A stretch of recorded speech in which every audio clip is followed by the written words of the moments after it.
Nous sommes ce soir la Hilula de la Rabbinite, Chaya Mishka, la Hilula de la Rabbinite, la femme du Rabbi. C'est un jour important, un jour propice de bénédiction. Et aujourd'hui, on va parler, comme j'ai dit, d'un dossier très intéressant, puisque la semaine dernière, on a reçu les 10 commandements. On a parlé de sa longue Shabbat, donc on ne va pas y revenir. Mais là, on va parler de, justement, cette Torah orale, qui parfois... Oui, fais ce que tu as, comme tu as l'habitude, il n'y a pas de souci. Prends ton temps. Là, on va parler sur ce qui est la Torah orale et comment parfois la Torah orale peut nous paraître parfois bizarre, pas seulement qui nous intrigue, qui nous demande matière à réfléchir. D'où sont venues toutes ces interdictions, d'où sont venues toutes ces restrictions, d'où sont venus tous ces différents sujets qui parfois on se dit, mais par exemple, la question qu'on a posée sur le cours de ce soir, qui est pourquoi interdire un rôti de veau au lait? De chercher quel plat tu peux avoir des plats mélangés, un rôti de veau au lait, pourquoi ça serait interdit? La question elle est très très simple. Si le veau en soi il est kasher, et si le lait en soi il est kasher, c'est deux éléments qui sont totalement kasher, pourquoi une fois qu'ils se sont mélangés ça devient un poison? Pourquoi une fois qu'ils se sont mélangés c'est considéré quelque chose qui n'est pas bon?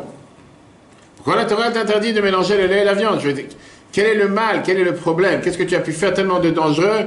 Qu'est-ce que tu as pu faire tellement de bizarre que la Torah te dit que le lait et la viande, tu ne veux pas mélanger? Et là, deuxième question, pourquoi le lait et la viande? Pourquoi pas autre chose?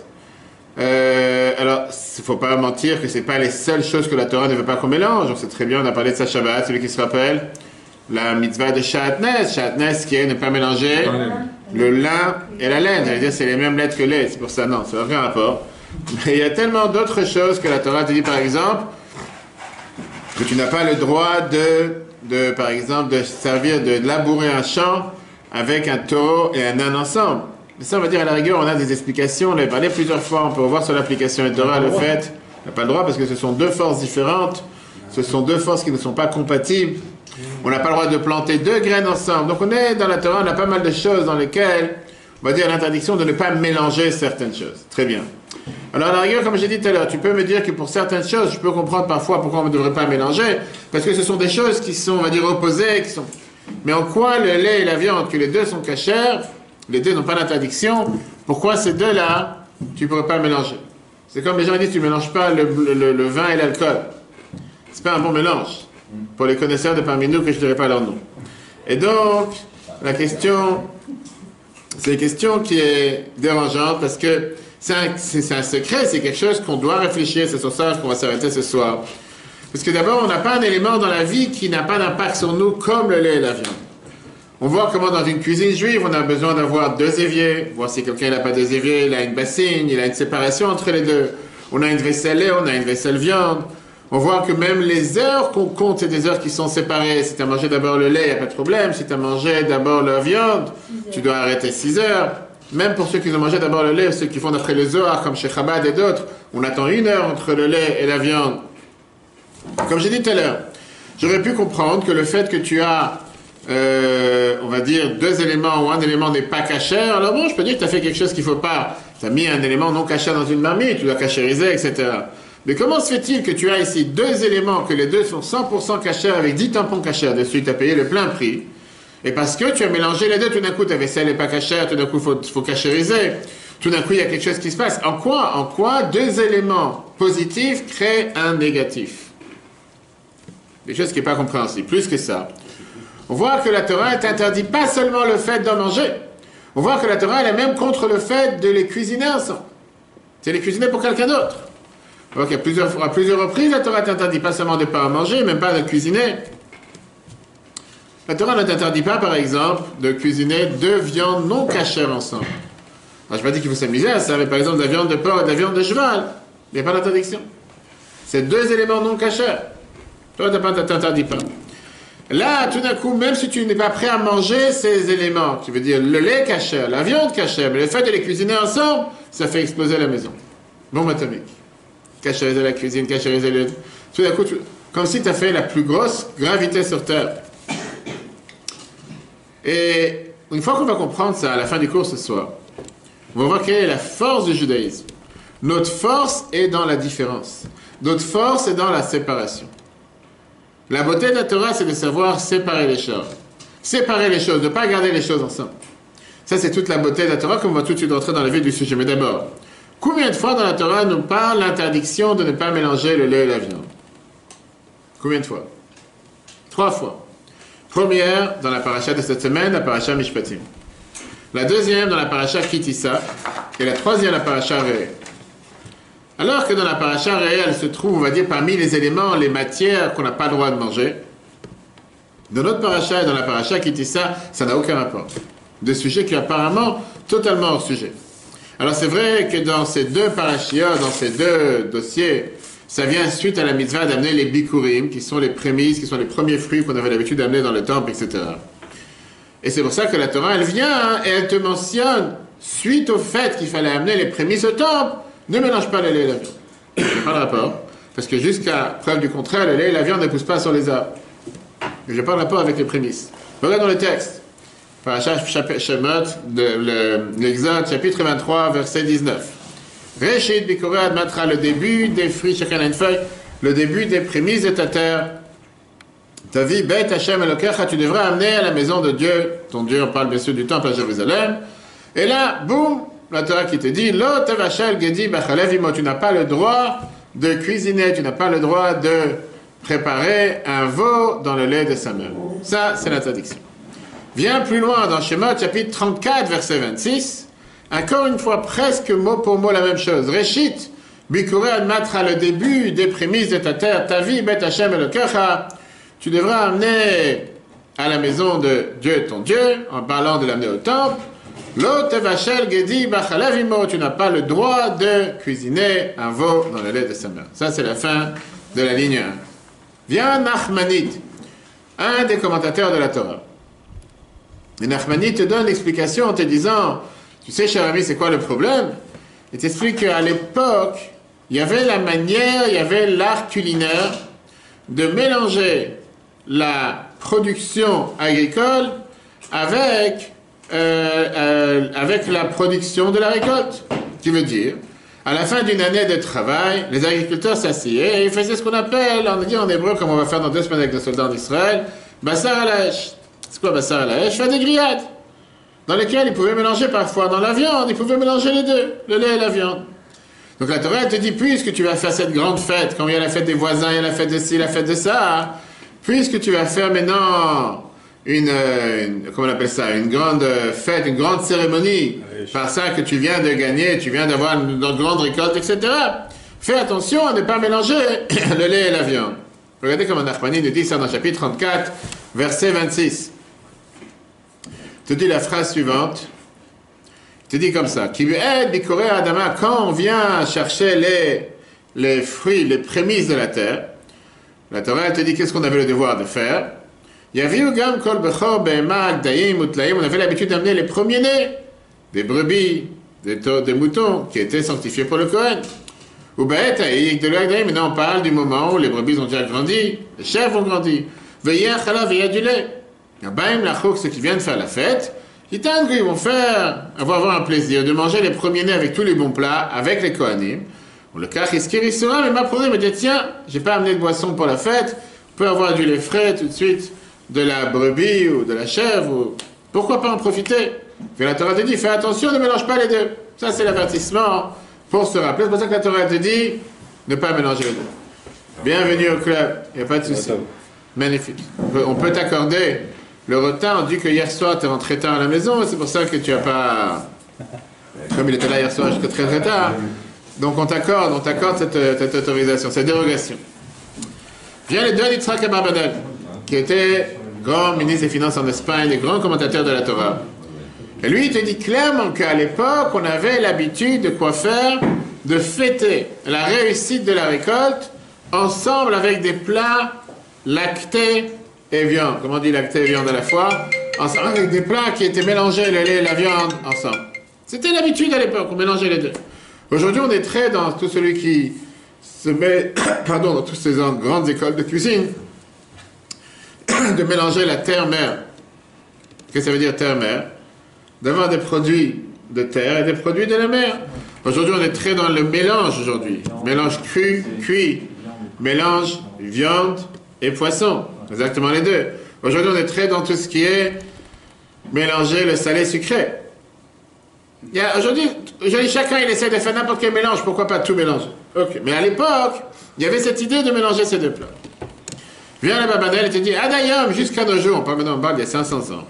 D'Arkam Malchiot Sfarad, il y avait l'habitude dans les royaumes d'Espagne, chez Kaptu Aroim, que les bergers se réunissaient, Bet Peamim Bashana, 2 fois par an, la Sot Takanot pour décider tout ce qu'on va faire comme nouvelle loi pour les produits agricoles, et surtout dans tout ce qui se passe avec la ferme.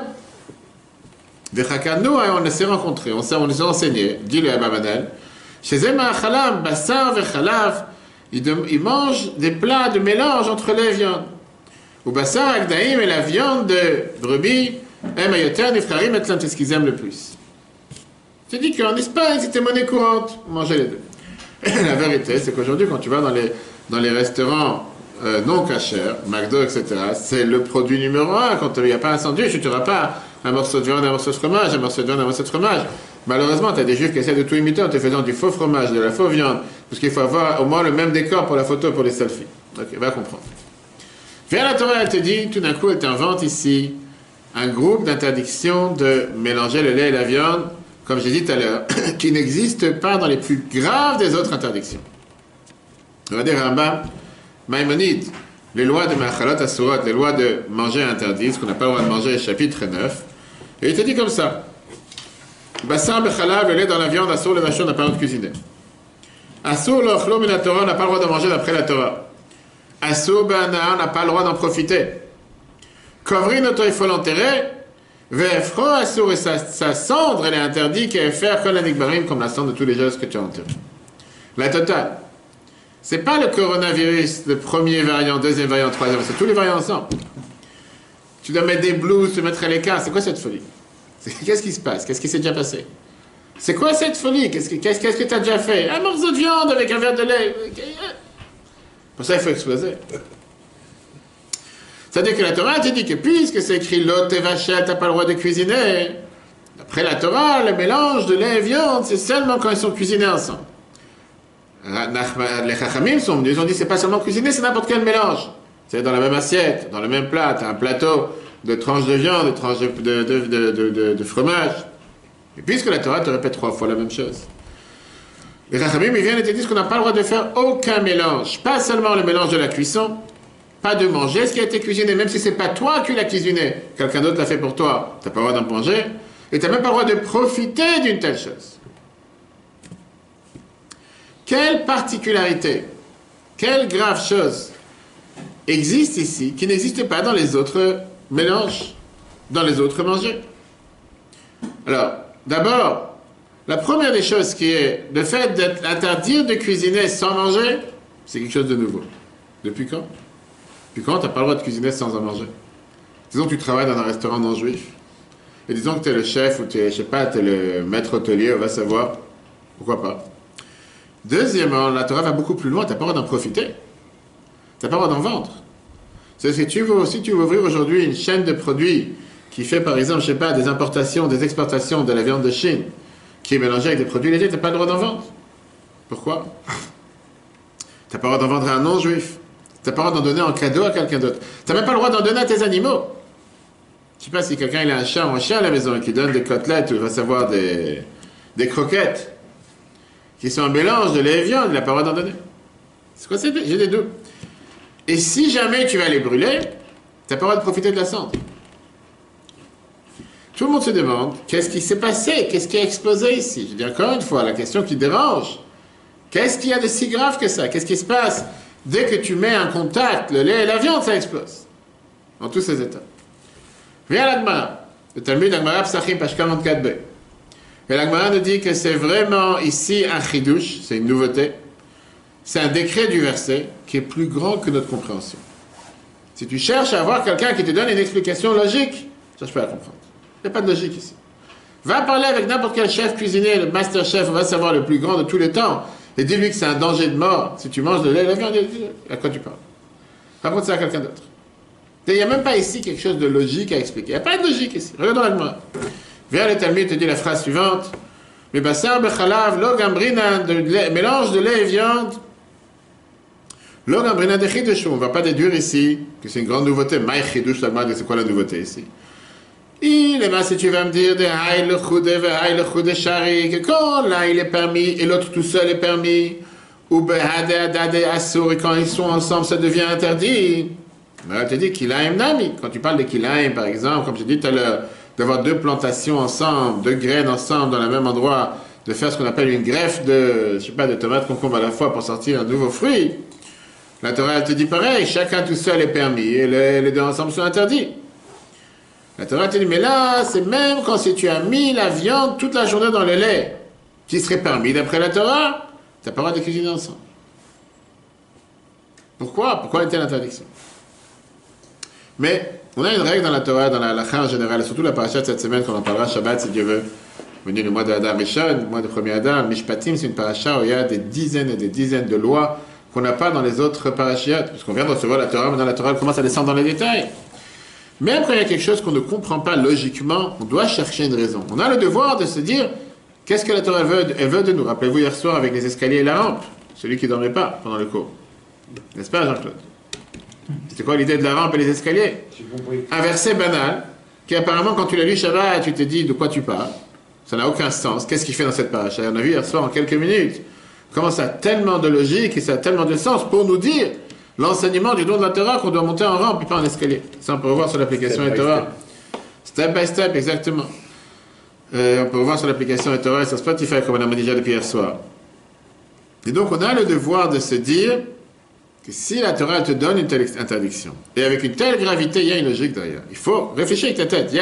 Même si ce n'est pas la vraie raison, parce que comme on a dit tout à l'heure, c'est caché, c'est de Dieu, on n'a pas d'explication. Mais il y a une logique derrière. Et s'il y a une logique, essayons de comprendre, essayons d'analyser quel est le problème. La Bible a une fois dit une phrase très intéressante, que c'est pas pour rien que la première fois que la Torah te donne l'interdiction de mélanger le lait et la viande, c'est la paracha Mishpatim. La paracha qui vient, qui te parle des lois qui sont logiques. C'est vrai que dans la Torah, on a trois groupes de lois. On a Chukim, Mishpatim et Edot, qui veut dire les lois incompréhensibles, qui sont des lois parce que Dieu l'a dit qu'il faut les interdire. Mishpatim, ce sont des lois logiques que même si la Torah ne nous les aurait pas dit, on les aurait mis en application. Et Edot, c'est les lois de témoignage, comme Shabbat, c'est un témoignage que Dieu nous a fait sortir d'Égypte, etc., etc. De l'autre côté, il y a certains qui viennent et qui te disent que l'interdiction est attachée avec des causes pures et simples sanitaires. Pure et simple de problèmes de santé. Qui te disent qu'il y a, qu'on appelle ça, il y a une non-corrélation, il y a une non-adaptation de mélanger le lait et la viande, et que dès que tu mets du produit de lactose avec des produits de viande dans le corps ne peut pas les recevoir. Le corps ne peut pas les digérer. On va tout de suite rentrer dans les détails. Mais on te dit que la viande contient des fers et qu'il y a besoin d'avoir dans l'estomac certains enzymes pour pouvoir digérer. Alors que le lait a certains ingrédients qui sont contre cet enzyme et qui dérangent la viande de digérer. Et donc les deux ne sont pas compatibles. Quand tu commences à mettre ces deux dans ton estomac, l'estomac ne comprend pas qu'est-ce que tu viens de faire ici. C'est un virus qui n'a pas de nom.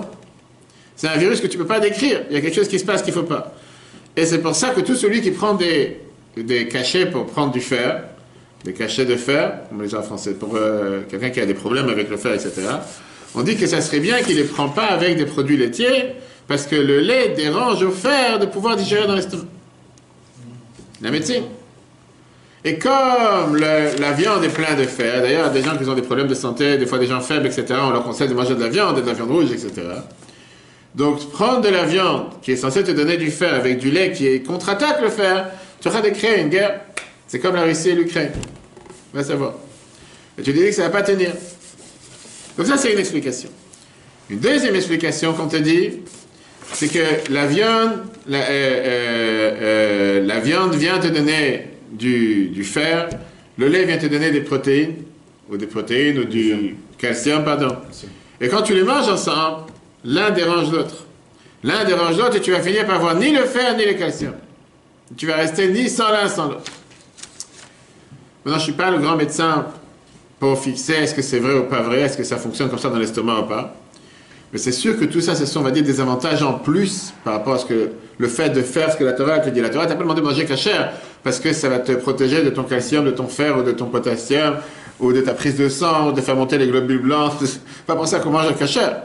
Mais c'est pas anodin. Bien sûr que c'est pas anodin, mais la Torah, elle n'est pas là pour te dire des choses que tu peux apprendre par les lois naturelles.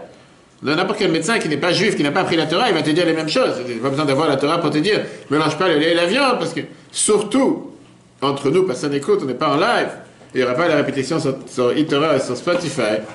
Combien de non-juifs mélangent le lait et la viande? Et ils ne sont pas pour autant tous malades avec des problèmes dans la prise de sang. Oui, mais parfois, il y a des gens qui posent la question pourquoi on ne doit pas manger le laitage et la viande. C'est parfois difficile d'expliquer à ceux qui mangent les deux en même temps. Encore une fois, chacun il a son régime, monsieur. Maintenant, il y a aussi... Pourquoi tu es assis à côté de quelqu'un qui doit prendre des sucrètes ou il doit prendre du candérel, et pourquoi toi tu dois prendre du sucre? Chacun il a un corps différent, et chacun réagit de manière différente. On n'a pas le même régime pour tous. Tous mes excuses, monsieur, c'est ce que je te dis.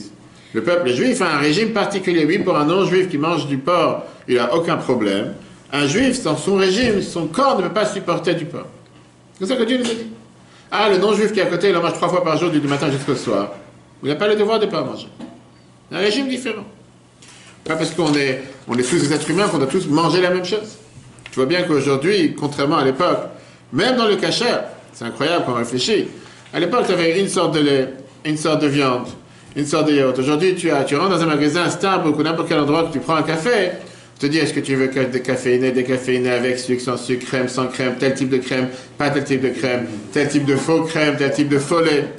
Tu finis par te dire, mais c'est incroyable, tu manges tout faux.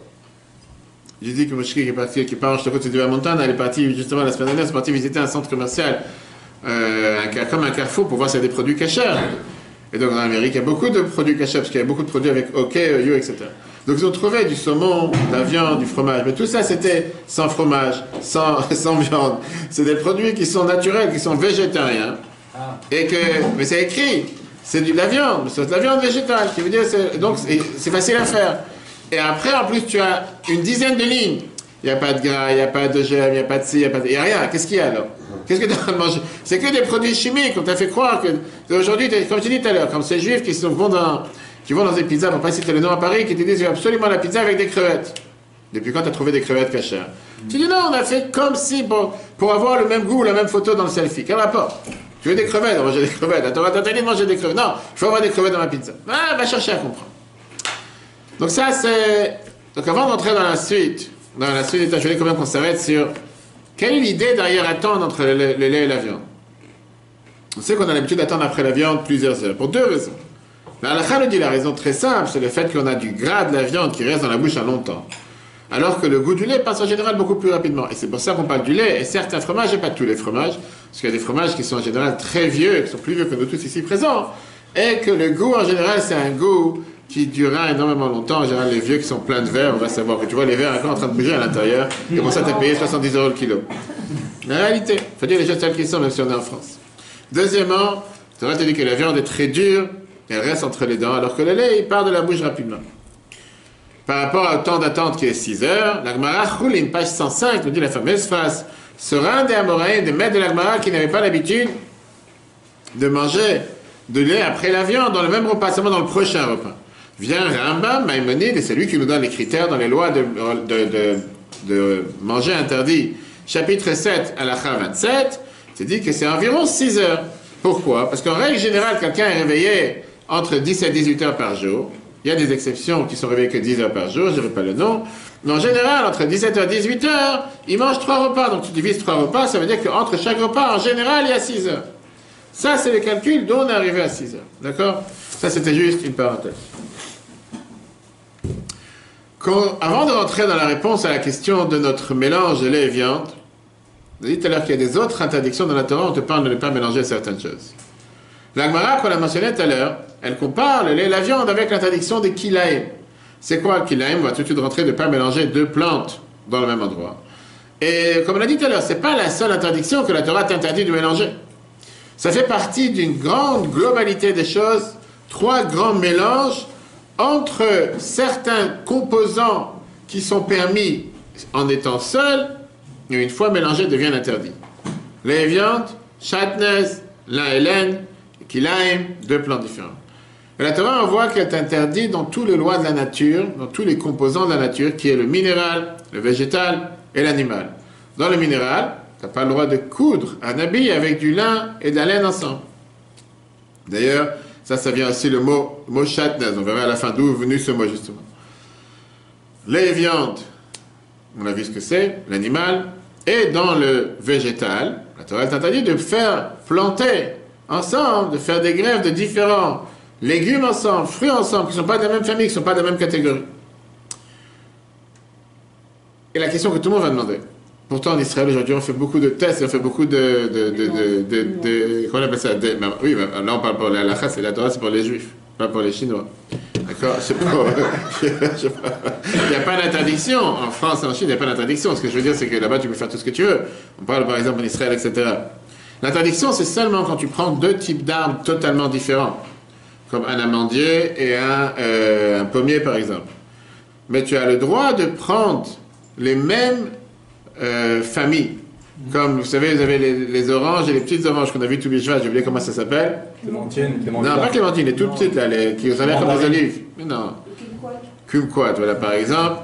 En deux mots, tu as le droit de pouvoir mélanger, parce que c'est la même famille, d'accord? C'est cousin-cousine, doit savoir, tu as le droit. Pareil, tu as le droit d'utiliser la poudre qu'il y a sur les plantes, sur les fleurs, que les abeilles font passer en général les graines d'une sur l'autre. Ça, c'est pas la manière que la Torah t'a dit de ne pas greffer deux qui sont totalement différents. Alors, on te parle, par exemple, de prendre un tomate et un concombre et faire sortir autre chose. Je sais pas si ça se fait, mais en tout cas, voilà, prendre deux choses qui sont totalement différentes. Dans les animaux, c'est exactement la même interdiction. La Torah t'interdit de prendre deux graines, deux semences de deux animaux différents pour pouvoir donner naissance à quelque chose qui est totalement une nouvelle espèce. D'accord? Tu n'as pas le droit non plus de faire labourer un champ, comme on l'a dit tout à l'heure, un âne et un taureau. Regardons le Rabbeinu Bechai, commentateur de la Torah, dans le Chumash Dvarim 22.10. Tu parles du zèbre? Non, non, du mulet. Mulet, Le mulet, okay. c'est le mélange entre un cheval et un... Exactement, mélange. Et ça, on n'a pas le droit. C'est le mélange de lait et viande. Tu n'as pas le droit de le faire. Tu n'as pas le droit de le faire, mais là, si tu vas avoir un mulet chez toi dans la maison, pourquoi pas? C'est pas l'interdiction. La Torah te dit la chose suivante, Issour Akilaim, va savoir, tu vas dans certains pays pour ne pas citer la Chine, tout ce qui bouge, tout ce qui vole, on mange. Mais encore, tu font des saucisses. Hein, des saucisses, ça se trouve. La Torah te dit, j'espère qu'il n'y a pas des Chinois qui vont entendre le cours. Mais j'ai rien contre eux. Mais c'est vrai, tu rigoles, je suis sérieux, il y a des gens qui te disent, tu vas dans un restaurant là-bas, ils t'amènent des serpents vivants sur la table. Que ce soit les serpents vivants sur la table, que ce soit je ne sais pas si c'est dans quel endroit. Des chiens aussi. Des chiens, des chats, laisse tomber, que Dieu les en préserve. Continuons. Parlons des choses sérieuses. Mais viens, la Torah, Rabbeinu Bechai, dans Dvarim, chapitre 22, 10, il te dit l'interdiction des kilaim, l'interdiction du mélange, et bekar, car dans la terre, c'est écrit le Tizra, car mecha kilaim, t'as pas le droit de planter ta vigne avec un mélange de deux espèces. Bibéma dans l'animal, shelema, comme c'est écrit, lo tacharosh, beshor ou bachamor yardav, tu n'as pas le droit de labourer ton champ, un taureau et un âne ensemble. Bibgadim dans les habits, Shenema, c'est écrit, l'otilbash atnes, t'as pas le droit de t'habiller avec un habit qui est un mélange, tsemer ou pishtim yardav, du coton, du lin et de la laine ensemble. Mais là, on voit que ces trois, quand on rentre dans les détails, on voit que c'est pas la même chose, ces trois interdictions. La Torah, elle te donne, si on peut dire, une échelle, l'échelle de Richter par rapport aux secousses qu'il y avait en Israël ce matin et hier matin. La Torah, elle te donne un niveau de gravité par rapport à ces trois interdictions. Et la Torah te dit comme ça, le plus simple dans l'affaire, c'est le chatnez. Mélange de lin et laine. La viande dans le lait, c'est au milieu. Kilaim, mélange de plantes, etc. Là, la Torah elle est beaucoup plus grave. En deux mots, on va tout de suite voir. Quand est-ce qu'on a le droit de mettre du chatnez? La Torah te dit clairement que tu as le droit de mettre un habit qui est un mélange de lin et laine. La seule interdiction, c'est dans les habits profanes. Par contre, un habit du Kohen avait le droit d'être fait en lin et laine. Quand tu fais ça pour une mitzvah, la Torah dit tu peux, l'interdiction ne prend pas place. Plusieurs habits du Kohen étaient faits en mélange de lin et de la laine. Par exemple, la ceinture, le gâte, ce qu'on appelle le havnet, qui a été fait de 4 différents fils. Il y avait des fils de coton et il avait 3 fils de laine, qui étaient faits en pourpre, qui étaient faits en écarlate, qui étaient faits en différentes couleurs. Mais la permission était seulement quand ils les portaient pendant leur service, dans le temple. Mais une fois qu'ils sortaient du temple, ils devaient remettre leurs habits normaux, ils ne pouvaient plus porter cet habit qui est interdit à porter dans la vie de tous les jours. Par exemple. Les tzitzit, la même chose qu'on a les tzitzit sur nous tous les jours. La Torah te dit la même chose, ça se peut que tu peux avoir du chatnez dedans, quand l'habit il est fait en lin, et les fils ils sont faits en laine. Et c'est pas interdit. C'est pour une mitzvah. Et le peuple juif est rare. La Torah, en réel, elle est rare. C'est pas... Regardons la Torah, le Chumash Shemot, chapitre 29, 30. Vous pouvez manger et boire, hein, c'est pas interdit. Jean-Claude, il a mis ça sur la table, c'est pour utiliser. Surtout pour du lechaim ce soir. Le Avnet, Shesh Mozar, le Avnet, comment on devait le tisser avec différents fils. Quand il dit la Torah, tu dis Trelet, Vagaman, Poup, Ekalat, etc. Rambam, dans les lois du Klé Amigdash, chapitre 8, il te dit l'idée Kohen et Diot Emaba, il y avait le Kohen simple avec 4 habits. Ktonet, qui était la tunique, Mertassim, le pantalon, Mikbat, le chapeau, Vavnet et la ceinture. Vabatan, Tchepishtan, Lavan, les 4, c'était de laine blanche. De lin blanche. Par contre, la Avnet, Rakoum, Gambet Semer, la ceinture était faite aussi avec du lin. De la laine, pardon. Bigdek, on a les habits du Kohen, on peut en profiter, on peut les utiliser, même si c'est un mélange. Le Fichach Lofsham, Be'yom Avodato, pour ça, on avait le droit de les mettre pendant son jour de service, parce que pas tous les Kohanim étaient au temple tous les jours. Filou, chez le Bishat Avodah, même quand t'es pas pendant le service, Chutz Lina Avnet, à part la ceinture qui est faite de mélange, parce que c'est Chatnez, ça, tu peux le mettre seulement quand tu es dans le service dans le temple. Mais quand tu sors des tentes, tu n'as plus le droit. Donc on voit qu'on a ici une interdiction de mélange qui est simple, qui est light. C'est ce qu'on appelle le mélange zéro. Le nouveau mot aujourd'hui. On passe au deuxième niveau, qui sont le mélange de lait et viande. Le Mechilta vient et te dit que peut-être l'interdiction sera levée, il n'y aura plus de restrictions à partir du 2 février, quand tu vas servir dans le temple. Et c'est pour ça que peut-être de la viande qui touche du lait ne va pas être interdit. Le Mechilta, il a besoin d'avoir un verset pour te dire que non, c'est pas comme ça. Ça veut dire que s'il n'y aurait pas eu ce verset, j'aurais permis un mélange de lait et de viande quand il y a une mitzvah. Mais le verset est venu te l'interdire. Viens le Mechilta te dit, regardez dans le texte à la fin de la paracha, il te dit clairement, je sais que le lait et la viande c'est interdit dans les choses profanes dans la vie de tous les jours. Mais d'où je sais que c'est interdit quand tu es dans les temples. Talmud Lomar, Beit Hashem Elokecha dans la maison, on a vu tout à l'heure le verset au début. La maison de Dieu, ton Dieu, l'autre vachel Gadi Bachalav, tu n'as pas le droit de cuisiner du lait dans le veau de sa mère, qui veut dire que même dans le temple, tu n'as pas le droit. Alors que quand tu parles des kilaim, qui sont ce mélange dans la terre, dans les graines, dans les semences, etc., on voit aucunement une permission d'amener, par exemple, un sacrifice d'un animal qui est né de mélange de deux semences ensemble. Et la question qui dérange, c'est que c'est très simple. Si tu tiens qu'on ne doit pas mélanger, il ne faut pas mélanger nulle part. Si tu dis qu'on peut mélanger, on peut mélanger partout. Pourquoi quand ça t'arrange et quand ça ne t'arrange pas? Pourquoi te dire ne mangez pas debout parce que le Covid il est là quand vous êtes debout, et quand vous êtes assis, le Covid il n'est plus là. Après on te dit qu'à partir du 2 février, vous pourrez commencer encore une fois à manger debout, parce qu'il attend jusqu'au 2 février pour partir, et à partir du 2, maintenant il est parti maintenant au 7e ciel. Il n'est plus parti jusqu'au debout. Va chercher à comprendre. Deuxièmement, c'est ce qu'on vous l'a dit tout à l'heure, on veut comprendre pourquoi pour une mitzvah c'est permis. Encore une fois, si c'est interdit pour tous. C'est pas interdit pour certaines manières. Et pourquoi cette dérogation, le chatnez permis pour une mitzvah, viande dans le lait, peut-être on avait eu un besoin d'un verset pour nous interdire, et qu'il a un cours c'est totalement interdit, comme le Rabbi dit ça dans les Gouttes Sichot 29, page 123. Comme j'ai dit, on peut apprendre des heures ce soir. Il y a beaucoup de raisons aux mitzvot qui nous ont été données. Aujourd'hui, on va voir deux approches. L'approche de Nachmanite, Rabbi Moshe ben Nachman, grand sage d'Espagne, sur la Torah. L'approche de Rabbeinu Bechaye, et bien sûr, comment le Rabbi nous a expliqué ces deux approches qui sont richissimes avec un enseignement pour la vie de tous les jours. Vient Ramban, Nachmanide, et vient et te dit une idée très intéressante. Pourquoi le lait et la viande c'est interdit? Aucun rapport avec le kilaim, ce mélange. Et c'est aussi une explication richissime par rapport à des questions qui parfois nous dérangent. Il vient te dire que la première base pourquoi on interdit le lait et la viande, c'est pour essayer de freiner, de bloquer, d'intercepter ce caractère de cruauté qu'il y a parfois à l'intérieur de chacun d'entre nous. La Torah, elle vient ici te mettre une protection par rapport à la permission de la shrita, pouvoir abattre un animal, et te dire que même si tu as le droit parfois d'abattre un animal, tu n'as pas le droit de devenir toi-même un animal sauvage. D'un côté, la Torah te donne la permission de pouvoir manger les animaux, manger de la viande. On a vu ça dans les cours précédents, qu'on peut revoir sur l'application et Torah, on peut fermer, non? La Torah, on a vu une fois une explication, pour revoir sur l'application et Torah sur Safari, pourquoi la Torah nous a permis de manger les animaux avec Noach, à partir du moment qu'on a eu après le déluge, etc., puisque la manière comment Dieu a créé le monde, il a créé la nature, du fait qu'on ne peut pas se voiler la face. Cette pyramide de manger que Dieu a créée, que chaque créature se nourrit de ce niveau qui est en dessous d'elle. C'est comme ça que Dieu a créé le monde. L'homme se nourrit des animaux qui sont sous lui. Les animaux qu'on a le droit de manger se nourrissent essentiellement de plantes, du minéral qui sont en dessous des animaux. Le minéral se nourrit essentiellement le végétal. Les animaux se nourrissent du végétal. Le végétal se nourrit du minéral, qui est l'eau et la terre. Et même si tu vas dire que je suis végétalien ou végétarien et que je n'ai pas envie de profiter des animaux, tu ne vas pas trouver un moyen de dire que l'animal n'a pas le droit de manger du végétal et que le végétal n'a pas le droit de manger le minéral. Dans l'échelle, c'est toujours la même.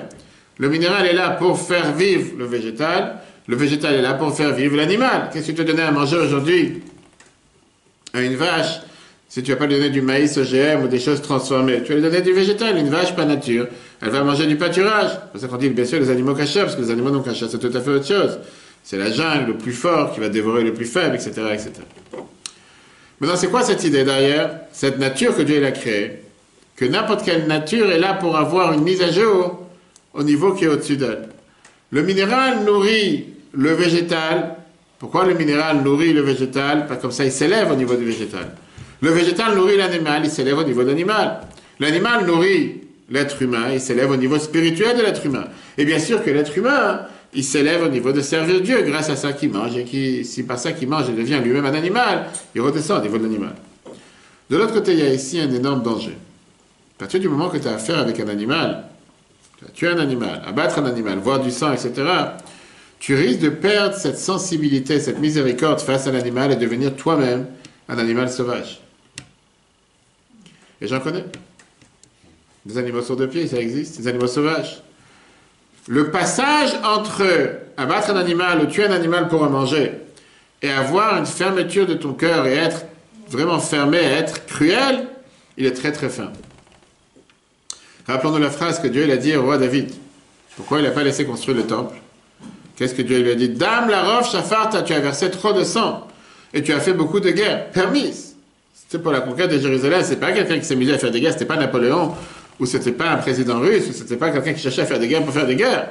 Et néanmoins, Dieu lui dit, c'est la raison pour laquelle l'autre, il venait, Baït et Shmit, tu vas pas pouvoir construire une maison pour moi. Par contre, Shlomo, mon fils, c'est lui qui va pouvoir construire une maison pour moi. Fameuse histoire que la Gemara nous raconte avec Rabbi Yehuda Anassi. Rabbi était assis dans la cour, et tout d'un coup, il a vu qu'un veau, il s'est enfui des rames du shochet qui devait l'abattre. Et il s'est caché dans l'habit de Rabbi Yehuda. À l'époque, ils avaient tous comme des djellabas, c'était méditerranéen. Il s'est caché dans son habit pour dire « Pitié sur moi, sauve-moi !» Le malheureux veau. Rabbi, il a eu pitié sur lui. Il n'a pas eu pitié sur lui. Il lui a dit « Va vers le shochet, parce que c'est pour ça que tu es né. » Tu te rends compte? Il n'a pas de pitié. Aujourd'hui, il leur a donné une amende, 135 €. Bref, dans le ciel, ils ont été tellement bouleversés. On parle maintenant du maître, de l'auteur de la Mishnah. On ne parle pas de quelqu'un comme nous. De bouleverser de sa cruauté face à un animal, on lui a décrété des atroces souffrances dans les dents. Énorme malheur dans ses dents. 13 ans, il a souffert. Après ces 13 ans, il a vu une fois une servante, une femme de ménage, qui courait derrière une souris pour la tuer. Parce qu'elle le dérangeait. Et il lui a dit, mais c'est écrit dans la Torah, Verachama, Valkol Maasaf, avoir pitié sur cette créature. Dans les ciels, on s'est dit, tiens, il a fait tchouva, on lui a enlevé ses souffrances. Je vais vous dire que moi, j'ai pas mis des attrapes-souris dans les appartements. J'étais à New York, je l'ai fait. J'avais l'habitude, j'ai dit, c'est très bien, la première année que j'habitais après le mariage à New York, chaque matin, on avait une souris qui était dans la trappe-souris dans la cuisine. Chaque matin. On allait dormir les soirs, on entendait paf. C'était vraiment, c'était le jeu de... Va comprendre. Mais là, c'est l'Arabie Yehuda. La Torah, elle te met ici, elle te met une protection autour de la permission de manger des animaux. D'abord, la Torah, elle te permet seulement la shrita. Pourquoi? Parce que c'est la seule manière la plus rapide pour pouvoir abattre un animal sans souffrance, contrairement à tirer une balle dans la tête, qui peut parfois blesser et pas forcément tuer, que l'animal peut parfois souffrir. On rentre pas dans la couleur du sang, qui parfois peut être, on te dit que qu'un animal qui est abattu par la shrita, tout le sang il coule directement. C'est encore une fois du sang rouge, alors que les autres, on dit que toutes les maladies de la viande, ils rentrent dans le sang et c'est des fois du sang noir. Je ne rentre pas dans tous ces détails. La Torah te dit de recouvrir le sang après la shrita. Et une des raisons, c'est comme si pour cacher le fait que tu viens d'abattre un animal, tu viens de tuer un coq ou une poule. Paix à son âme, comme on dit. Mais il y a une autre restriction, une autre barrière que la Torah, elle veut te mettre avec cette interdiction de mélanger le lait et la viande. Parce que la Torah, elle te dit, tuer l'animal, et en plus, cuisiner la viande dans son lait, c'est une double cruauté. Pourquoi? Parce que le lait de la vache, il est fait pour donner vie à son enfant. Maintenant, tu prends la viande, et tu cuisines la viande dans le lait. Ça, c'est vraiment une fermeté du cœur, c'est une fermeté sentimentale qui est incompréhensible, qui n'est pas normale. Plus que ça, on voit que la Torah te répète à 3 reprises d'interdiction en te disant ne cuisine pas de la viande, du lait, un veau dans le lait de sa mère. Alors bien sûr, les gens ils viennent aujourd'hui avec l'idée, oui, mais il n'y a pas un veau dans le lait de sa mère. Tu ne sais pas d'où vient ce morceau de viande et d'où vient ce lait. C'est quoi cette interdiction? C'est-à-dire que les gens, si tu dis je prends la ligne texto comme c'est écrit, je ne crois pas dans la Torah orale, il n'y a pas de lait, ou le veau, lait de sa mère, de quoi c'est écrit, c'est lait de sa mère, de quoi tu parles? Et donc, les gens, ils se demandent pourquoi la Torah a dû dire les choses d'une manière pareille. Elle ne pouvait pas dire tout simplement, tu n'as pas le droit de mélanger le lait et la viande. Pourquoi le lait de sa mère? Surtout qu'on sait très bien qu'on a la tradition que la Torah t'interdit seulement n'importe toute viande dans tout lait. De la viande de bœuf, de la viande dans du lait de chèvre, dans du lait de brebis, de la viande du mouton, dans du lait de vache. Il n'y a pas de différence ici. On ne peut pas faire un mélange. Exact, ça c'est la Chachamim déjà. Et donc on est obligé de dire que la Torah, elle te parle au moment présent. Parce que la Torah, elle vient te parler des cas précis qui se passaient à l'époque. En 2 mots, le fait que la viande de brebis, la viande de veau, c'est une viande tendre, c'est facile à cuire dans un lait. C'est pour ça que c'est pas pour rien que le titre du cours ce soir, c'était un rôti de veau dans du lait. C'est pas fait par hasard. C'est les titres, des fois ça prend du temps pour les mettre. Des fois ça prend plus de temps pour préparer le cours. Savoir quel titre. Sérieux. Par contre, de la viande de bœuf, c'est beaucoup plus dur. Et elle se brûle dans le lait. C'est pas quelque chose qui est beaucoup plus tendre. Et aussi parce que la meilleure manière, la plus simple à l'époque d'avoir du lait, c'était d'aller voir la mère du veau, qui était proche de lui, et de pouvoir prendre du lait pour la cuisson. Donc c'est pour ça que la Torah a mis ça dans ce contexte. Rappelez-moi si à la fin on a encore du temps, je dirais quelle est la preuve que la Torah ne parle pas ici d'un veau dans le lait de sa mère. C'est un autre détail intéressant, mais je n'ai pas envie d'enlever du sujet. Mais quand on parle de d'après Nachmanide, Ramban, la Torah, elle vient ici une phrase qui est poignante et qui est frappante. La Torah, elle te dit que l'interdiction de mélanger le veau dans le lait de sa mère, c'est parce que tu arrives au summum de la cruauté face à l'animal. Un veau qui est tendre, qui a besoin de sa mère. Le lait de sa mère, c'est la source de sa vie, c'est ce qui le laisse vivre. Et là, tu prends un jeune veau, tu l'abats, et après tu vas voir sa mère pour la traire et cuisiner son fils, ou sa fille, comme tu veux, dans son lait. C'est la plus grande cruauté qui peut exister. C'est pour ça que la Torah te dit ne cuisine pas un veau dans le lait de sa mère. C'est la base de l'interdiction et de t'éloigner de tout ce qui pourrait ressembler à ça. Et c'est pour ça que n'importe quelle viande, dans n'importe quel lait, la Torah t'interdit, sans distinction. La même chose quand on parle de l'interdiction de chevaucher, de labourer un âne avec un cheval, avec un taureau. Pourquoi? Logique. Parce que ce sont 2 forces qui n'ont rien à voir l'un avec l'autre. C'est comme si tu mets un pneu d'une moto ou bien un pneu d'un vélo avec un pneu d'une voiture dans la voiture. C'est pas fait pour rouler ensemble. Il y en a qui ont l'habitude d'avoir des pneus crevés régulièrement. Parce que c'est pas les mêmes pneus. Pour ça qu'on ne te conseille pas d'avoir 2 pneus différents, de qualité différente, etc. Ça aussi, ça vient de la cruauté. Pourquoi ça vient de la cruauté? Parce qu'on te dit que le taureau et l'âne, ils sont tellement à des speeds différents, à des vitesses différentes, et donc les faire chevaucher ensemble, ils vont souffrir. Ça aussi, c'est la même raison. Je te dis que Rambam nous dit dans le chiffre 3, il y a sans retour que d'échelader à Marzari, l'interdiction, c'est pour ne pas être un peuple cruel. Chez Nachlov, Achalav, Mehem, d'aller traire le lait de la mère, on ne va chez Boaben et cuisiner le fils dans le lait de sa mère. Viens, l'Agmara Baba Metzia, c'est ce que je vous ai dit tout à l'heure, l'histoire, on va la sauter pour ne pas la répéter encore une fois dans la page 85, l'histoire qui s'est passée avec Rabbi Yehuda, du fait qu'il n'a pas eu pitié sur ce veau, il a souffert 13 ans avec ses dents, et après, quand il a vu une souris en train de se faire presque massacrer, il a eu pitié sur la souris. Et c'est à ce moment-là, dans le ciel, on a dit, puisqu'il a eu pitié sur elle, on va avoir pitié sur lui. J'ai pas dit que pour ça, tout celui qui voit une souris chez lui doit avoir pitié. J'ai rien contre les souris, mais il y a des fois des choses qu'il faut savoir s'en séparer aussi. Ça dépend. Il y a des gens, tu vois, des gens des fois qui vivent avec des grands rats dans la maison, ils les attirent, ils sont contents, ils veulent les avoir. Ok. Ça, c'était l'explication numéro 1. Maintenant, la réalité, c'est comme on a dit tout à l'heure, la Torah, elle veut te donner ici un message dans la vie de chacun d'entre nous. Le monde, c'est un monde complexe. Le monde, c'est un monde qui a plusieurs forces. Le monde, c'est à des forces contraires. Pour ne pas toucher au sujet qu'on a parlé la semaine dernière, il y a 2 semaines, je crois, par rapport au couple. Masculin, féminin, ce sont deux forces explosives qui n'ont rien à faire ensemble. Qui ne sont pas faits pour être ensemble. Qui sont censés exploser l'un face à l'autre. Hein? Ah, c'est pour ça que Je pensais que tu disais que tu n'es pas d'accord avec ça. Mais c'est la réalité. Si ce n'est pas la Torah qui nous aurait dit que le seul moyen de faire maintenir le monde, c'est qu'un homme et une femme soient ensemble. Il n'y a rien en commun. Tout est différent, tout est totalement... Je ne vais pas dire contraire, mais c'est deux manières de voir les choses, deux manières de comprendre les choses. Deux manières qui sont totalement différentes. Mais non. Dieu, il a créé le monde avec 10 sphères, 10 attributs. Avec 10 qualités différentes, 10 manières d'agir différentes. Et le monde, il est fait de forces contraires, de forces différentes. Prends 5 personnes dans la même chambre et tu verras que chacun il a 5 avis différents sur chaque sujet. Un, il est pour le partage. Un, il est pour le capitaliste. Un, il est pour la liberté. Un, il est... Prends aujourd'hui, tu vois les politiques. Tout le monde veut gouverner et chacun a un projet différent. Tu es même capable de voir des gens qui étaient dans un camp, que le lendemain ils sont dans l'autre camp. Alors pourtant, c'est parfois des choses qui sont rien égaux. Comme on voit aujourd'hui le gouvernement israélien. Des gens qui n'ont rien en commun, mis à part la haine d'un autre. Mais on se met tous ensemble, pourquoi pas? Ils n'ont rien à voir ensemble. Il y en a un qui te dit, il faut avoir pitié sur telle personne. L'autre qui te dit, non, il faut être sévère avec cette personne. Un, il te dit, il vaut mieux acheter. L'autre, il te dit, il vaut mieux vendre. Un, il te dit, il vaut mieux toujours aller de l'avant. L'autre, il dit, non, il faut être content de ce que tu as. Et si on définit ça en deux grands mondes, dans le monde dans lequel nous vivons, c'est le monde de Chesed et le monde de Gvura.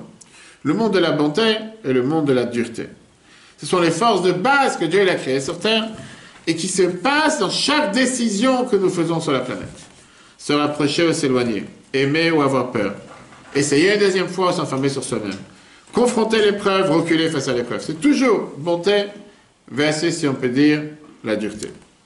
Ces deux éléments, on les revoit aussi dans le lin et la laine, la viande dans le lait, le taureau et l'âne. La laine, c'est blanc. Vous êtes d'accord? La laine, c'est blanc. Le lin ou le coton en général, c'est plus proche du rouge. En tout cas, c'est pas blanc. Le lait est blanc, est liquide et humide. La viande, c'est un bloc et c'est rouge. Je veux dire, il y a de la viande blanche. Toujours celui qui pose la question bizarre. C'est moi qui la pose. D'accord. Au départ, quand tu vois un poulet qui n'est pas cuit, qui vient d'être abattu, il n'est pas blanc. On ne va pas me dire que tu as de la viande blanche. Et si tu vois un poulet blanc, où tu as mis de la javel dessus, il y a quelque chose qui se passe. C'est comme aujourd'hui dans certaines fabriques qui te font du saumon, qu'on apprend dans les fabrications de cache-route, c'est qu'aujourd'hui, tu peux être capable de commander ton saumon avec la couleur que tu désires. Avec des seringues, avec des produits qu'on te rend plus orange, plus rose, plus rouge. Chacun choisit ce qu'il a envie. Le lait, en général, vient montrer une certaine tranquillité, un certain calme, jusqu'à ce que parfois des gens qui boivent du lait s'endorment. C'est pour ça que beaucoup de gens, le samedi matin, après les discours, pendant les discours, ils sont déjà endormis. Alors que la viande te donne un plaisir et un désir de vouloir briser des barrières. La couleur du lait est blanche, qui te donne une simple, comme la neige, quand des gens voient la neige, comme en ce moment à Jérusalem, cette semaine, une tempête de neige, qui te donne un espace de largesse, alors que le rouge te donne en général un sentiment d'étroitesse. Ici à Ponto et en Seine-et-Marne, on voit beaucoup de Portugais qui aiment bien peindre tout en rouge et tout. Pareil quand tu mélanges le taureau et l'âne. L'âne, il est beaucoup plus docile, il est beaucoup plus calme, il est beaucoup plus, on va dire, passif. Alors que le taureau représente tout ce qui est la force. Ouais, c'est pas la même puissance, surtout. Attiré par le rouge, etc. Qu'est-ce qu'on fait avec tous ces contraires dans le monde? Comment réussir à vivre avec toutes ces différences? Là, la Torah te donne deux manières de pouvoir vivre ensemble. Ou le chatnez, ou le lait, le lait et la viande, ou le kilaïm. Chatnez veut dire rattacher deux choses totalement contraires. Attacher la bonté et la rigueur dans la même charrette et de donner l'ordre à la charrette d'avancer. De mettre dans la même coalition, il est les chamaïs. De mettre dans la même coalition les libéraux et les capitalistes. Les socialistes et les libéraux, pardon. De mettre dans la même coalition deux personnes qui sont totalement contraires. Je ne sais pas, Jean-Luc Mélenchon et Éric Zemmour. Et essayer de faire ensemble qu'ils aillent ensemble. Mais non. La Torah, elle vient et te dit, il y a une solution, le lait et la viande. Tu peux cuisiner les deux approches ensemble. Tu peux essayer de faire que les deux ne s'expriment pas et tu crées à partir de ces deux contraires quelque chose de nouveau qui n'a jamais existé. Kilaïm, c'est quelque chose de beaucoup plus dur. Parce que c'est de changer l'ADN de la chose. Quand tu mets deux graines, deux semences ensemble pour les animaux dans la terre, Ces deux graines vont créer des gènes qui sont totalement différents, qui n'ont jamais existé jusqu'à présent. Un nouveau produit, quelque chose de totalement nouveau. La Torah te donne deux interdictions. La Torah te dit la première des choses, on n'a pas le droit de rattacher deux extrêmes. Parce que ça va être sans arrêt un débat, sans arrêt une difficulté. Tu n'as pas le droit non plus de faire comme s'il n'y a pas des choses contraires. En deux mots, de mettre deux graines ensemble et de créer quelque chose de nouveau qui n'est ni l'un ni l'autre. Parce que toute notre force est justement dans notre différence. Le fait de chercher l'unité, c'est bien, mais pas l'uniformité. La publicité Benetton, c'est bien pour la publicité, pas dans la vie de tous les jours. La force de la manière comment Dieu a créé le monde, c'est le fait qu'on n'est pas tous homogènes. Le corps est fait de 248 membres. Il n'est pas fait d'un bloc de chair. Tu as des parties qui s'appellent des doigts, des parties qui s'appellent des mains, des parties qui s'appellent des pieds. Et c'est comme ça que tu as un corps. Si tu dis que tu veux être que des doigts, que des mains ou que des pieds, tu as un problème. C'est pas quelque chose de normal. C'est lois aussi, non? Il rapporte les lois aussi. Qu'est-ce que par rapport à la loi? Le nombre de membres. C'est centré. Ça, c'est une raison. Oui, on l'a dit, les 148 membres, très bien. La Torah te dit que Dieu, il a créé le monde d'une manière qu'on a différentes couleurs, différentes approches. Et c'est pour ça, le fait qu'il y a l'interdiction dès qu'il a, il vient te dire qu'il n'y a aucune créature qui est en trop. L'orange et la banane ne sont pas faits pour se marier ensemble. Laisse-les tels qu'ils sont. Ne cherche pas à faire quelque chose de nouveau à partir d'un orange et une banane. À part dans les jus, tu peux faire. Tu peux boire un jus d'orange et une banane, il n'y a pas l'interdiction de mélanger dedans. Mais pas dans la fabrication. Chacun il a un rôle particulier dans la création du monde. Tu as besoin des laides, tu as besoin des chamailles, tu as besoin des coléreux, tu as besoin des gens calmes, tu as besoin des grands, le tempérament qui sont larges, les tempéraments qui sont radins. Tu as besoin de ceux qui ont beaucoup d'envie, ceux qui sont toujours dans des fantasmes les plus tordus sur terre, et ceux qui sont dans les choses les plus calmes sur terre. Chaque chose doit être mesurée à sa juste place, avec son juste temps. Et tu n'as pas le droit de rattacher tout dans la même charrette et de faire de ça le panier des fruits et légumes de la semaine. Ça c'est bien pour un panier de fruits et légumes, pas pour les planter. Le fameux débat qu'il y a dans les couples. On peut poser la question à tous ceux qui sont ici présents. Est-ce que les différences s'attirent ou bien au contraire, ils sont faits pour être contraires l'un à l'autre? Qui veut dire, est-ce que quand tu cherches à te marier, tu dois chercher quelqu'un qui est différent de toi? Parce qu'on dit que les différences, les contraires s'attirent, ou bien on te dit que non, c'est la meilleure clé pour pouvoir avoir que des ennuis. Tu veux vivre tranquille toute ta vie, tu dois te marier avec quelqu'un qui est exactement comme toi. Qu'est-ce que tu dis? Oui. On s'ennuie quand quoi? Quand on est différent? Non, on est trop ensemble. D'accord, c'est un débat. Il y en a qui disent ça, parfois certains te disent que les contraires s'attirent. De l'autre côté, parfois on te dit que le fait que des gens viennent de deux backgrounds, de deux antécédents totalement différents, de deux planètes différentes, de deux mondes totalement différents, de deux approches à la vie totalement différentes, c'est la meilleure clé pour le divorce. Parce qu'ils vont s'entendre sur rien. Un, il est radin, l'autre, il est généreux. Un, il veut avoir des invités, l'autre, tu veux pas avoir des invités. Un, il veut, je sais pas, aller à l'office, l'autre, tu veux rester dormir. Un, il veut, je sais pas, des sushis, l'autre, tu veux de la pizza. Bah, ça va, c'est toujours des débats, il n'y a rien qui s'entend, rien qui s'accroche entre eux. C'est différent. Et la vérité, c'est comme d'habitude, toujours au juste milieu. Oui, c'est vrai que les différences s'attirent, mais à condition qu'ils ne viennent pas des extrêmes, comme le lait et la viande, qui savent vivre ensemble avec des situations compliquées. Oui, vivre ensemble, un homme et une femme, c'est difficile. C'est ce que je dis à tous les couples. Si tu penses que tu vas te marier, tu vas voir le paradis sur terre. Cherche pas à te mettre dans l'enfer de ton vivant. C'est pas fait ensemble. Mais si tu es prêt à la difficulté, tu sais qu'il y aura des moments difficiles que tu devras surmonter avec intelligence, communication, etc. Là, tu vas pouvoir le faire. Mais si depuis le départ, tu penses que le fait que tu as été sous la choupa ensemble, automatiquement, ça y est, la bénédiction, tu as le Saint-Esprit qui est tombé sur ta tête et qui a fait que maintenant tu es béni à vie, que tu peux faire tout ce que tu veux, tu n'as aucun problème, tu n'as pas à te marier, tu rentres dans l'enfer, ça sert à rien. Alors si c'est comme ça, on a vu tout à l'heure qu'il y a quand même une permission que la Torah elle a fait comme une exception. On a vu tout à l'heure avec le Shatnez. Le Shatnez, on a vu tout à l'heure que tu as le droit de mélanger le lin et la laine dans le temple. Parce que le Shatnez, si on réfléchit ensemble, c'est un lien superficiel, c'est pas un lien réel, comme le lait et la viande qui sont mélangés ensemble. C'est surtout pas un lien que les semences sont mélangées ensemble, les graines sont mélangées ensemble. Tiens, c'est quoi, t'as mis, t'as fait un pull avec un fil de laine, un fil de... C'est rien, ils sont toujours séparés, ils sont pas ensemble. Viens, la Torah te dit que quand tu vas dans le temple, qu'on parle des gens qui sont proches de Dieu, qui s'effacent face à Dieu, qui sont prêts à apprendre l'un de l'autre, et qui savent qu'il y a un avantage dans chaque pensée, chaque manière de voir les choses, et qui sont prêts à enrichir leur connaissance, là on peut s'attacher, là on peut s'unir. Tu peux pas mettre Hillel et Shammai dans la même école. Chacun doit avoir sa propre école. Chacun doit grandir à sa manière de penser, sa manière d'apprendre. Mais l'idéal est d'être assis ensemble et de s'enrichir des connaissances de l'autre. Pourquoi pas? Avoir un lien superficiel entre deux avis différents peut être et doit être. Mais un lien qui garde l'authenticité de chacun. Chacun il amène sa graine.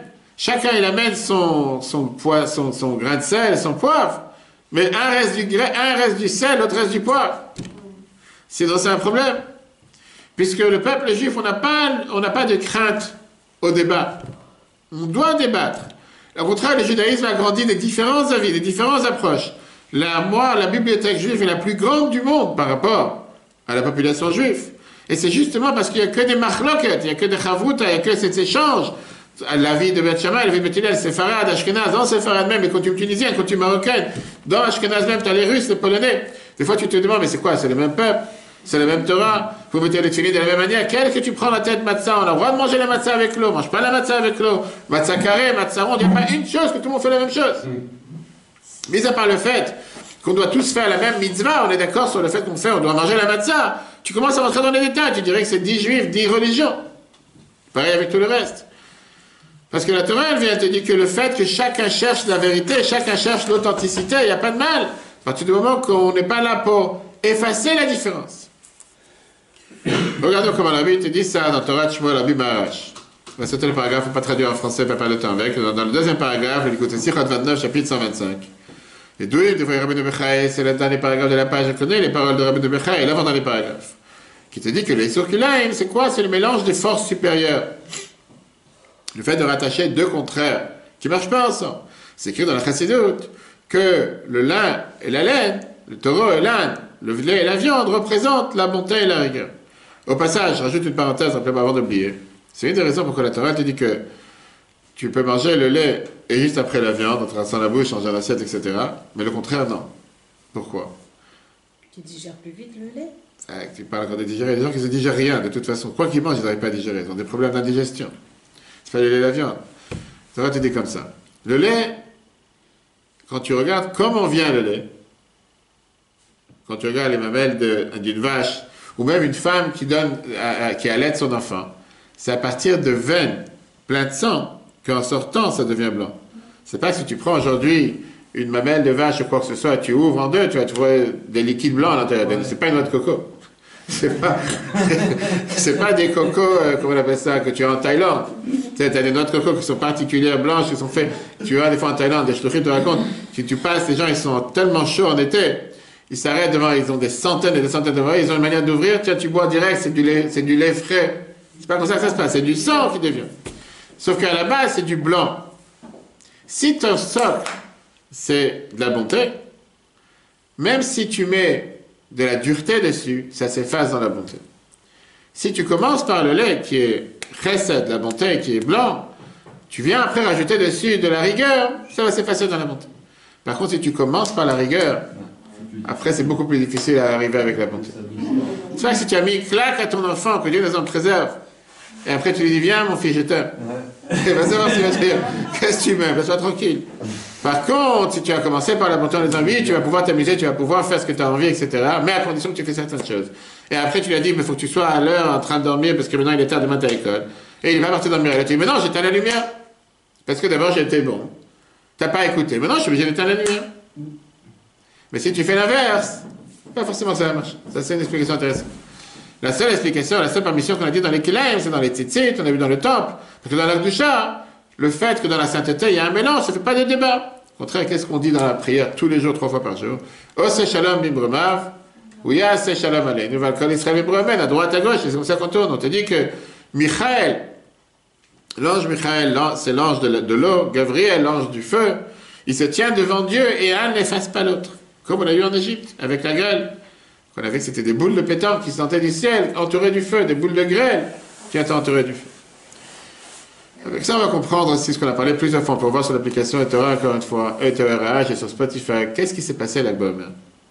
Tu racontes sur les élèves de Rabbi Akiva, comment c'est possible que le maître qui a enseigné la fameuse phrase, l'adage, tu aimeras ton prochain comme toi-même, c'est la base de toute la Torah. Ses propres élèves ne sont pas capables de le faire à tel point qu'ils sont morts, 24 000 élèves.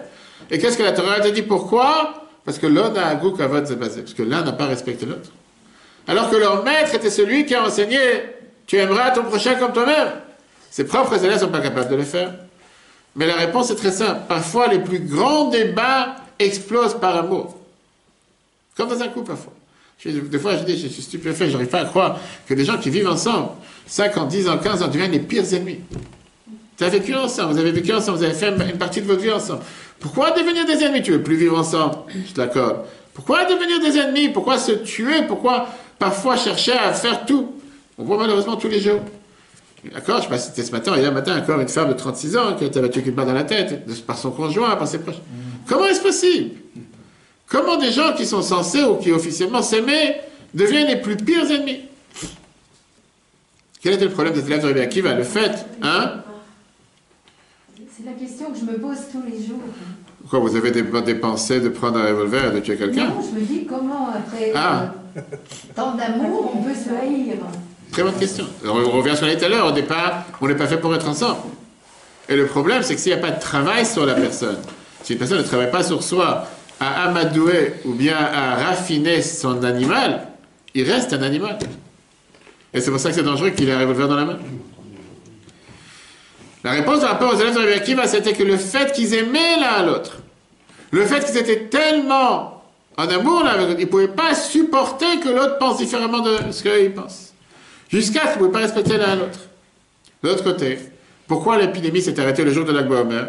Parce que Rashbi, qui était l'auteur du Zohar, vient te montrer comment les chatnez est permis quand tu fais une mitzvah.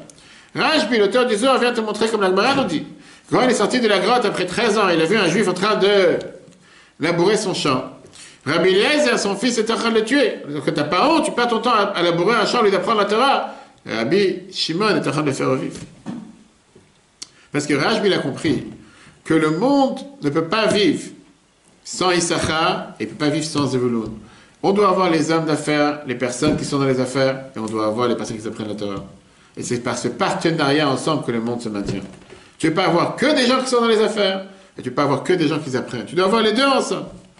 Tu ne peux pas avoir quelqu'un qui apprend la Torah et qui ne fait pas des bonnes actions. Parce que si toute ta Torah, c'est une bonne science, mais quand ça arrive à être présent pour un autre, agir pour autrui, tout d'un coup, ta Torah n'a pas de valeur, qu'est-ce que vaut ta Torah? Comme on a parlé Shabbat justement, que Torah, c'est Minachon Torah, Torah veut dire un enseignement dans la vie de tous les jours. D'un côté, on n'a pas le droit de lier deux avis contraires, mais on n'a pas le droit non plus de les faire exploser. On doit avoir ce qu'on a dit, cette unité, mais pas cette uniformité. Notre force est justement par notre divergence et notre différence. Et si quelqu'un n'a pas compris l'enseignement que la Torah nous donne avec ce message, voilà ce que le Sefer HaChinuch nous dit. Qu'on n'a pas le droit de nommer deux personnes qui sont loin dans la nature et différentes dans leur conduite, comme un tzaddik et un rachat ensemble. Si la Torah, elle a fait en sorte de faire attention à la souffrance des animaux qui ne réfléchissent pas forcément avec leur cerveau, de votre raison à l'humain, combien on doit faire attention. De ne pas mettre ensemble deux personnes qui ne sont pas ensemble, qui ne s'arrivent pas à s'entendre ensemble. Tu as le droit d'être différent, mais ce n'est pas pour ça que je dois vivre avec toi H24. Ce n'est pas pour ça que je dois dire Amen à tout. Voilà, chers amis, merveilleuse explication sur la paracha de cette semaine. Comment une phrase dans la Torah. Tu ne cuisineras pas le veau la viande dans les laits de sa mère. Comment est-ce possible que c'est une interdiction si bizarre, si apparemment compréhensible? Vous avez dit tout à l'heure que s'il reste du temps, si vous avez encore une minute, vous expliquez d'où on sait justement que ce n'est pas seulement le veau dans les laits de sa mère. Parce que la Torah, elle te dit la phrase « Lot vachel gedi ». Mais à chaque fois que la Torah, elle te parle d'une brebis, elle te dit « Gdi-izim ». Ça ne dit pas seulement le mot « Gdi ». « Gdi-izim », la Torah, elle te dit. Avec Yehuda et Tamar, « Gdi-izim ». Pareil, on voit avec Abraham, quand il a donné du beurre et du lait et le taureau qu'il a fait pour les anges, on dit qu'il a donné d'abord du lait avant la viande, pour pas qu'ils attendent très longtemps après. Et là-bas, on voit clairement que la Torah ne te dit pas que c'était du veau ou de la brebis, c'était de la viande. Bassa baka, ben abaka, la Torah, elle te dit. Donc de là, on apprend que la Torah, clairement, elle ne fait pas tellement, elle te dit pas la phrase seulement du veau dans le lait de sa mère, mais tout le reste tu peux. La Torah fait une généralité pour tous. Oui. Avant, à l'époque d'Abraham, il avait déjà les lois de la cache. 100%, on sait très bien que les patriarches, Abraham, Yitzhak, Jacob, ils ont accompli toute la Torah avant qu'on la reçoive. Les patriarches l'ont fait. On a vu dans la paracha de cette semaine, Yitro a expliqué justement c'était quoi la nouveauté de Matan Torah, du fait qu'on a rattaché le matériel et le spirituel ensemble. Mais c'est pas que tout le monde le faisait. Eux, ils avaient l'habitude de faire les lois de la Torah. On dit que Yaakov, il mettait les tefilines avec des morceaux de bois qu'il trouvait, après il les jetait par terre, ça n'avait aucune importance. Aujourd'hui, on prend une peau de vache, on fait de ça quelque chose de ça. Et Adam et Ève, ils étaient hébreux. Adam et Ève, ils n'étaient pas hébreux.